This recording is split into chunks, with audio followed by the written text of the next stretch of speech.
Olá, estou aqui mais uma vez com vocês para a gente levar um papo sobre o mundo espiritual. Eu tenho feito vários vídeos, né? Vídeos didáticos, que são os vídeos explicativos, mas tenho também, entre um e outro, feito algumas revelações a respeito das psicografias que eu recebo. Porque eu acredito que a melhor pessoa para nos dizer o que acontece no mundo espiritual é o próprio espírito. Então eu quero esclarecer para vocês que, às vezes, a forma deles falarem é um pouco grosseira. Mas eu tenho que passar, se é uma psicografia, da forma que eu recebo. Entende? Então é por isso que às vezes eu me utilizo das próprias palavras dele. Então as psicografias, elas são repassadas da forma exata que eu recebi. Porque se é real, é como se você estivesse batendo papo com alguém. E quando você bate papo com alguém, você bate papo com pessoas que têm um intelecto mais avançado, que têm um português melhor, pessoas que não têm, pessoas que se referem a certas situações com uma palavra, outras se referem com outras palavras. Então, tem que passar a psicografia da forma exata que se recebeu, sem aumentar e sem diminuir, certo? Até porque os espíritos que me procuram, eles já sabem que eu não me utilizo de... eu não disponho meu tempo para psicografias de baixo, que usam palavras de baixo calão, ou que fazem agressões à figura de Jesus. Então eles já sabem, então eles não vêm.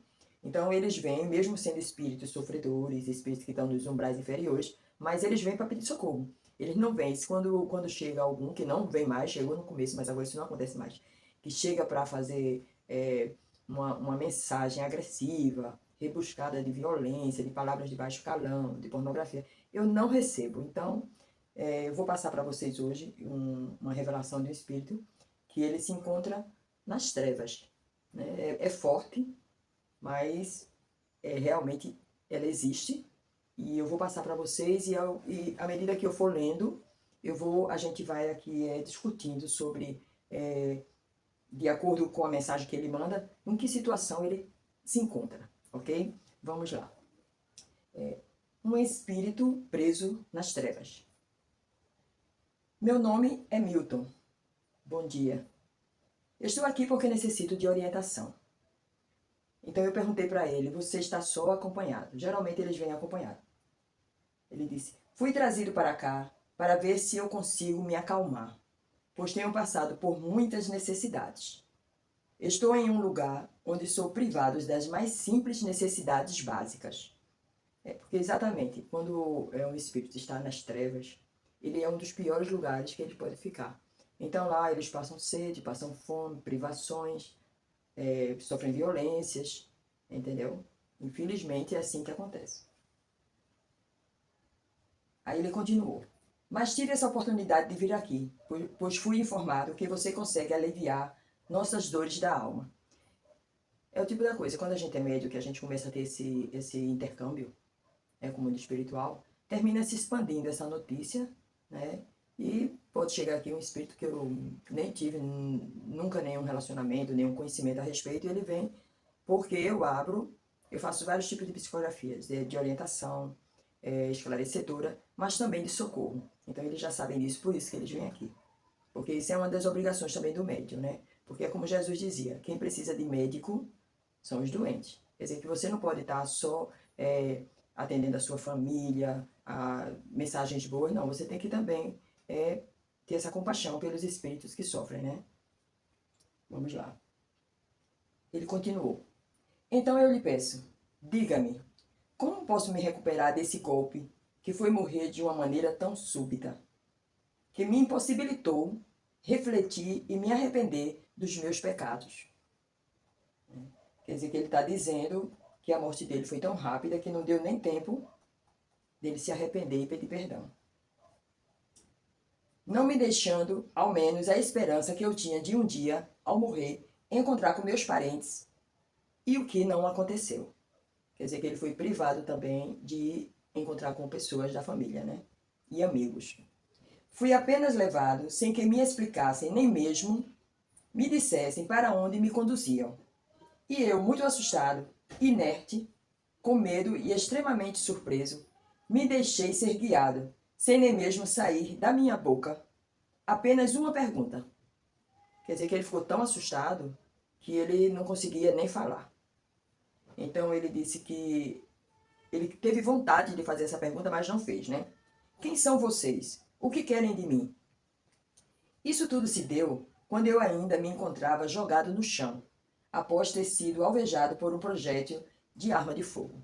Quer dizer que ele foi assassinado, né, através de um projétil de arma de fogo. Vamos lá. Por isso, apesar de que hoje eu já consigo entender que a vida não se encerra com a morte física, quer dizer que ele já tem consciência que a vida continua, né? Eu não tenho como saber o significado de toda essa experiência pós-morte que estou experimentando.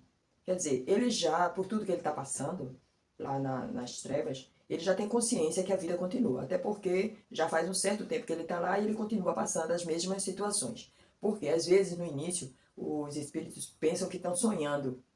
E tem uns que pensam que nem morreram. Ah, eu pensei que tinha morrido, mas não morri. E outros pensam que estão sonhando. Mas às vezes o sofrimento, ou então uma experiência boa também, demora tanto tempo passando, que ele desperta e percebe que realmente ele morreu na morte física, mas que continua vivendo uma vida agora nesse mundo, né, novo, no mundo espiritual.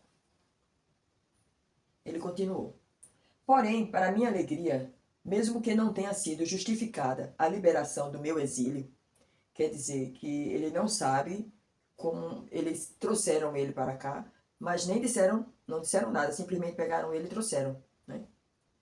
Hoje fui trazido para cá na esperança de que, com suas palavras, eu possa me dirimir e entender o verdadeiro motivo de toda esta vasta, indefinida e cruel, aos meus olhos, experiência que hoje estou passando. Quer dizer, ele está passando uma experiência tão longa, cruel e que parece que nunca vai ter fim. Aos olhos dele, né? Essa experiência. Confesso que por muito tempo relutei a tudo, mas um tempo limite me trouxe à resignação. De ao menos entender que tudo acontecia por minhas próprias injúrias. E hoje eu sei que, se sofro, esse sofrimento é apenas o fruto das minhas ações, quando eu ainda, como ser vivo na carne, injuriei, maltratei e até esfolei as criaturas que cruzavam os meus caminhos, tortuosos e cheios de maldade.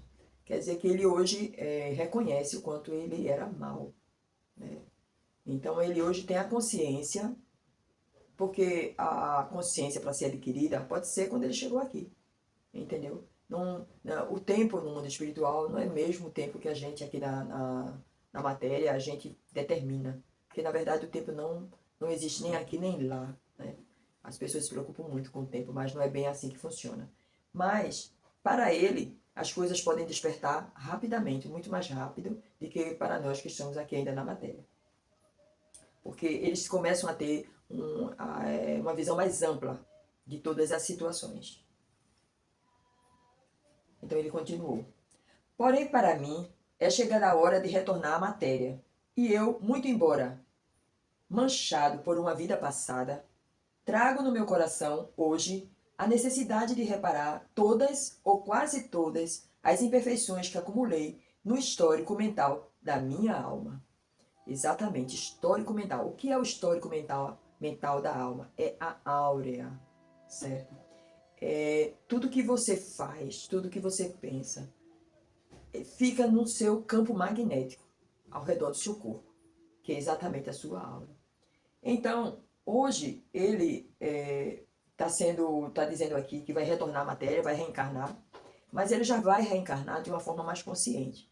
E talvez tenha sido por isso que o trouxeram aqui, que é para ter esse ponto final na recuperação dele, né? Então, ele não está prometendo que vai ser tudo perfeito, porque para uma perfeição precisa muitas reencarnações. Mas pelo menos ele tem essa esperança, né, que já vai corrigir várias imperfeições. Então ele continuou, né? Quero lhe agradecer desde já, pois apenas o fato de ter confessado, sem mentiras e sem alusões à verdade, não fugindo do que é certo e do que é errado, eu me sinto neste momento mais preparado para aceitar o meu destino, e que, sendo este o olhar do nosso Deus, eu saberei aceitar os seus desígnios. Quer dizer que ele já está agradecendo, porque só o desabafo dele, o reconhecimento, ele confessar tudo que fez, sem tirar os erros nem os acertos. Então isso já está deixando ele mais aliviado. Então eu perguntei para ele se ele ainda queria me ouvir, escutar algum conselho, e ele respondeu: não preciso mais lhe ouvir. Não que o que me diria não fosse importante, mas porque, ao me expor da forma como acabo de fazer, sinto um refrigério tão grande em minha alma e percebo que ele olhou novamente para mim, como seu filho, quer dizer, ele está falando de Deus, né? Também amado, e me deixou envolvido em uma dimensão de amor que me trouxe paz e esperança. E eu saberei compreender, com a força do grande amor ensinado por Jesus, eu irei me elevar mais e mais, até poder usufruir de todas as suas bênçãos, pois estas são para todos, os seus filhos, e não apenas para alguns. E triste daquele que tem a soberba de dizer, o meu Deus, e não o nosso Deus. Porque é muito bonita essa mensagem dele. Porque aqui ele está querendo dizer o quê? Que Deus também colocou seu olhar sobre ele. E que é uma soberba certas pessoas acharem que Deus só pertence a eles, né? Então ele quer dizer que toda vez que a pessoa diz, ah, o meu Deus, não. O meu Deus não pode. É o nosso Deus, pertence a todos e é para todos. Isso pode ser nas religiões, nas igrejas, nos cultos. Se for pregado de uma forma que só aqui tem a salvação, só aqui existe Deus, isso é um engano muito grande que se comete. Porque Deus é para todos. E ele encerrou dizendo, eu sou um espírito que por muito tempo penei como alma trevosa, mas até eu pude receber de meu Pai e do nosso Deus a oportunidade para a minha remissão. Muito obrigada. E ele encerrou. Vejam que é por isso que eu gosto de passar essas psicografias, são psicografias comentadas, porque elas têm um conteúdo tão bonito e elas ensinam, tá entendendo? Ensinam, deixam lições e um esclarecimento verdadeiro do que realmente os espíritos passam quando vão para o mundo espiritual, ok? Muito obrigada. Desde já eu peço a vocês que compartilhem, deixem seu like e que colaborem comigo para que eu leve esse esclarecimento, que não vem de mim, é dos próprios espíritos, para mais pessoas, para que elas entendam a necessidade que se tem de viver uma vida aqui na vida da matéria, na vida física, de uma forma correta, de uma forma moral, de uma forma intelectual e acima de qualquer coisa com muito amor, ok? Obrigada.